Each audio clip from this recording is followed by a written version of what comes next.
What's going on, everybody, and welcome back to our page. Today we are bringing you our very first 2-Minute Tuesday, obviously inspired by one of our favorite YouTubers, Peter McKinnon, who drops awesome tutorials on photography, videography, almost every Tuesday. So today's video is going to be all about fixing a scuff on a pair of Jordans.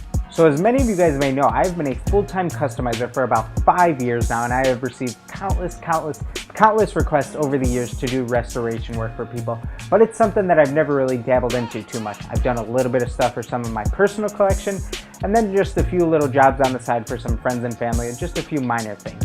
But there is an absolute ton of crossover between customizing and restoring, and that's why you'll notice across social media, there's a lot of restorers who do custom work on the side, and then a ton of customizers who do a lot of restoration work on the side. So like I said, we're gonna go ahead and hop right into how to fix a scuff on a pair of shoes, and let's go ahead and throw 2 minutes on the clock. Let's jump right in. So the first thing that you're going to want to do is go ahead and assess your scuff. What had happened on these shoes is our friend accidentally kicked a curb, and as you can see, the scuff stretches across 2 panels. So you want to make sure you're not working with too deep of a scratch or anything. Getting right into the prep work, you're going to need a couple different levels of some fine sandpaper. We're going to start with something like a 600 grit and move all the way up to something like a 1400 grit. And this sandpaper is really going to help give the paint something to bite into and hold over time. After that, you're going to want to go ahead and wipe down your affected areas just to remove any residue that may be left behind from the sandpaper, and we're going to go ahead and get right into the acetoning. You can use a product like Angelus Supplies also.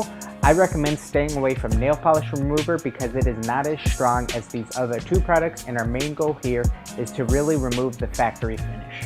And now we are officially ready to go ahead and get right into our paint work.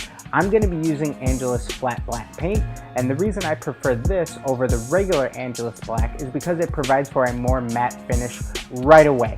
And of course we are going for that factory look when we're doing a restoration job. So after you've applied a single coat of paint, you're going to want to go ahead and heat set this. You can do that with a heat gun or a blow dryer, or just go ahead and give it about 10 minutes or so of dry time. After you've done this coat, go ahead and hold up your shoe to some really good lighting so you can determine if your new paint coat matches that factory finish. And if it doesn't, what you're going to want to do is go ahead and apply just a little bit of duller into your paint mix, and this is going to help bring an even more matte finish and help you achieve that factory look.